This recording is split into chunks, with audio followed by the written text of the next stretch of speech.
If you haven't heard already, so this was just announced about 2 hours ago. There is now a deal in place, it would seem, that there's going to be a peace treaty, at least for the next 42 days, between Hamas and Israel. Let's go look at some of these posts here. So if you're not aware of this, this is breaking news. So this is something that Trump said, I think, about a week ago. Hostages being held. And I'll just say it again.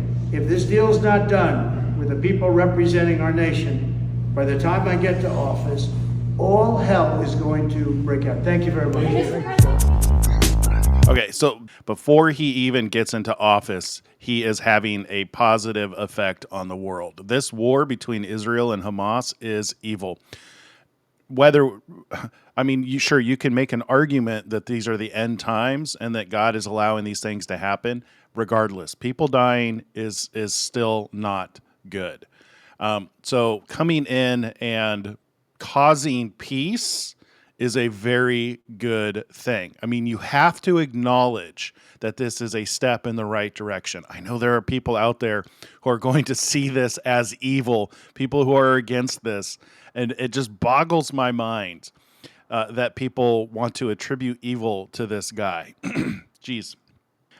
I wholeheartedly believe that the narrative that people are telling right now about Antichrist, the beast system, and the end times is completely wrong. There are so few people who are actually getting it right. I would say there's a handful of people that are close. I would say Christian Widner, for one, he's doing some amazing work in actually studying the end time events in relation to what's happened and is currently happening. But then you have the rest of everybody else, which is under this delusion of this Antichrist who's going to sit in the temple of God as God. He's going to, this a man, he's going to declare that he is God. I mean, like, there is the narrative that you've heard, right? And my opinion is people don't have the end time events correct because of this made up story about the Antichrist and about the tribulation and about the great tribulation. Let me give you another example. Let's look at Revelation 6:6. If you've listened to anybody study end time events when they're talking about the seals being opened, almost unanimously everyone says that seal number 3 is famine. But if you actually go read seal number 3, it is not famine. So the most dominant teaching on seal number 3 is that this is saying that there will be inflation when seal number 3 is opened. This word here in the Greek is not pair of scales. This is a bad English translation. He's holding in his hand a yoke.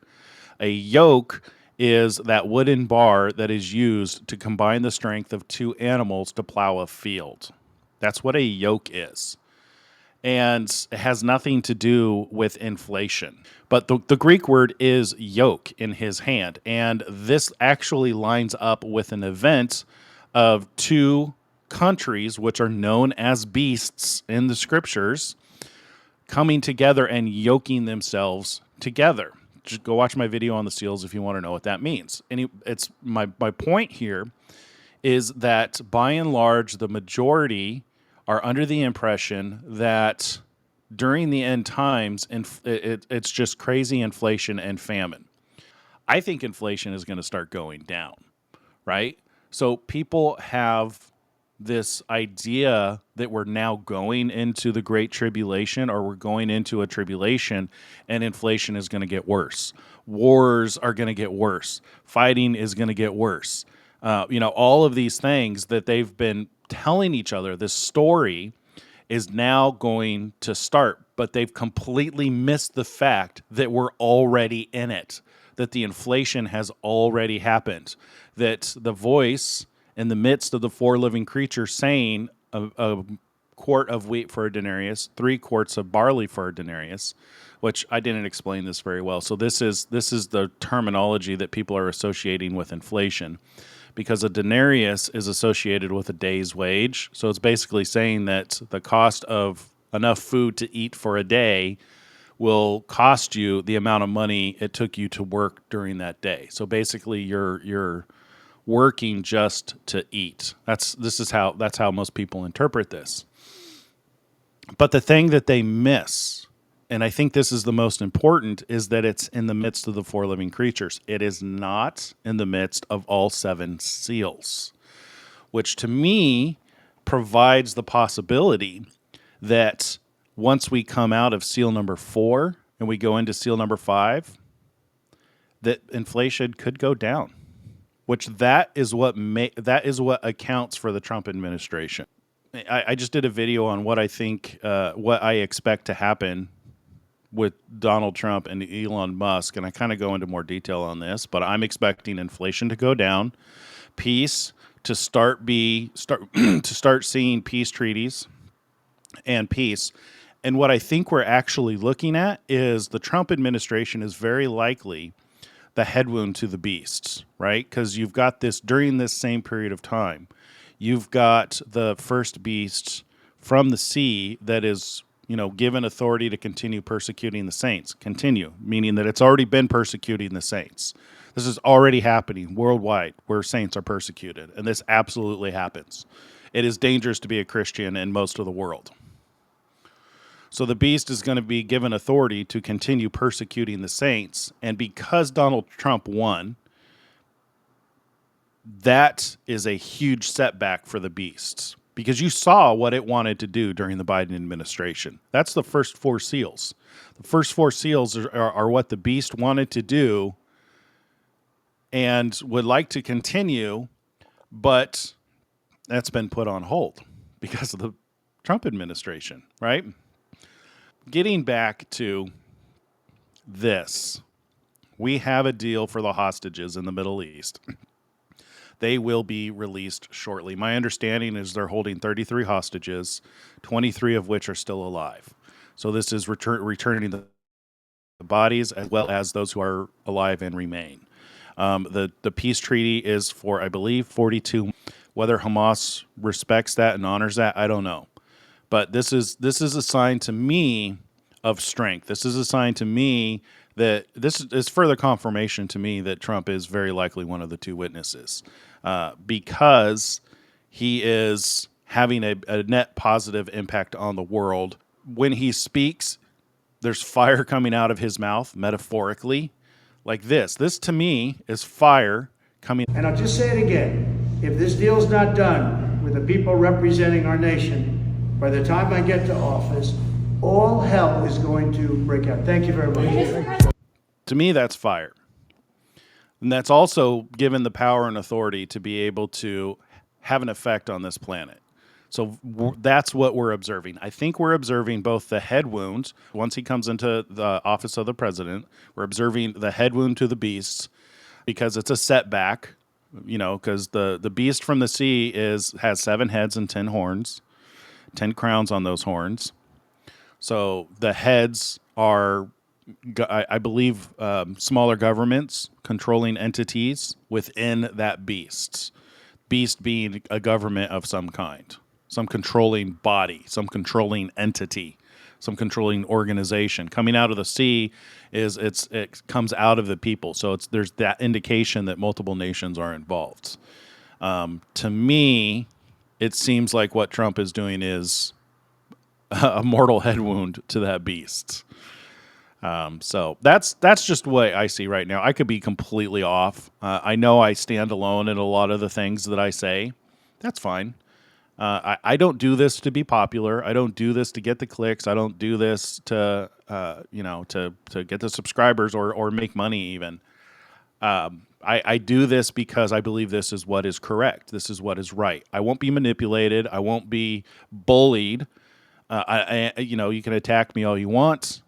You can call me, blasphemous, deceived, but know that I've studied everything leading up to my opinion. That's why my opinion is different. I'm not just parroting what other people say. And a lot of this is really just based on observations. So the whole point, I'm not a Trump fanboy. I'm not an Elon fanboy, although I do really enjoy Tesla vehicles. I am a fan of Tesla. Not necessarily Elon. Matter of fact, I think Netanyahu would probably be a better witness, because then if you had Trump in America and you had Netanyahu in Israel, that that's better for the visual imagery of the olive trees. Problem is I have serious concerns about Benjamin Netanyahu, and he doesn't seem to torment people the same way that Elon does, and he doesn't have the global reach that Elon does, and he doesn't have the resources that Elon does. So I really started to consider Elon when he joined up with Trump, and seeing the combination of these two and the effect that they're having. That's why I'm looking at Elon as one of the two witnesses. I could be completely wrong. But it's not because I'm a fanboy and I'm trying to push some narrative that I don't have anything based on. So everything that I'm saying, I'm trying to base on what's actually happening and what I can prove, right? So I think most of you know that. I'm just speaking to the few people, the new people who come to the channel who think I'm just completely out of my mind. Stick around. I know it seems crazy, but I'm not I'm not hearing voices, and I'm not getting information from, angels or visions or anything like that. This is hard work. This is me actually paying attention, observing what's going on, and putting things together. I could totally be wrong in the way I'm putting things together, but this is the stuff that makes sense to me. I got sick and tired of that narrative that everybody else likes to push, because I couldn't prove anything in it. There's people who have written books, made movies about that narrative, about the Antichrist, who are so damn convinced and so invested in that narrative that even if they found contradictory information, it would take a lot for them to deviate from the investment that they have because of their books and their movies and stuff like that. Keep that in mind when you're listening to these people who have so much apparent evidence that so and so is the Antichrist. Just do a simple word study on the word Antichrist. Yeah, what they've done is they've just taken tidbits out of context throughout the whole scripture and weaved together this narrative, which hasn't happened, and I don't think is going to happen, and it's going to be the reason why so many people completely miss the prophecies actually being fulfilled. People who believe this false narrative are going to miss prophecies being fulfilled. That might actually be why, the parable of the 10 virgins, where all 10 virgins are looking for the bridegroom, 5 of them are unprepared. If they run out of fuel because the things that they thought were going to happen don't happen, and they stop. They're unprepared. That could be why 5 of them miss it. Something to think about.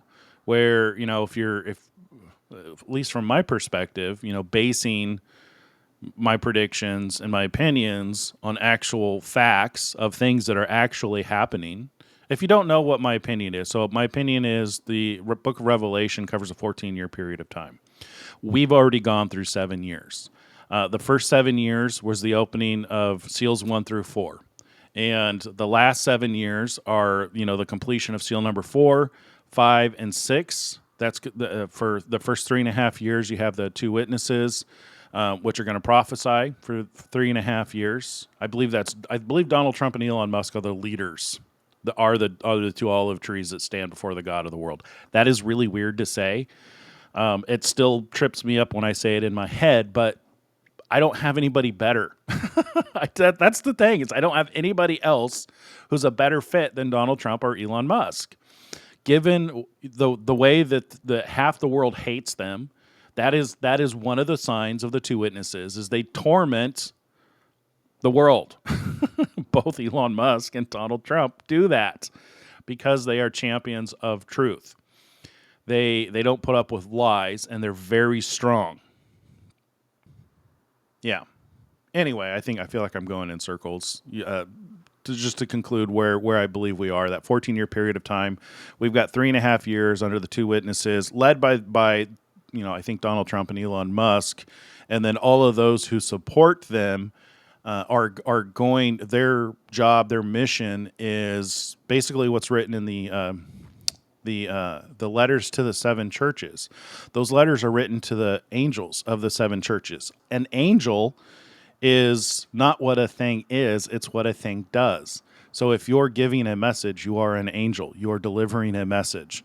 So if, there's groups of people who are delivering a message and that message is repent, the end is near, you are now an angel. You're fulfilling that role.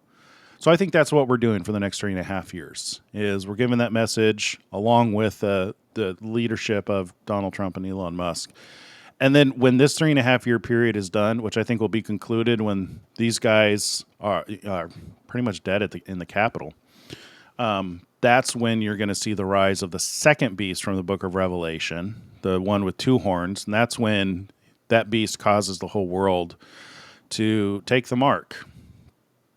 So if there's going to be a rapture, that's where the rapture is going to be. Because those whose names are written in the book of life will have been removed. Everybody who remains will then be forced to take the mark, whatever that is. We could talk about that later. But anyway, then you have God's wrath for another 3.5 years. So that's the 7-year period of time. So it covers 14 years. Anyway, you guys get it. So this is pretty cool. We have a peace treaty with Donald Trump, and this is a great day to be alive. God bless you guys.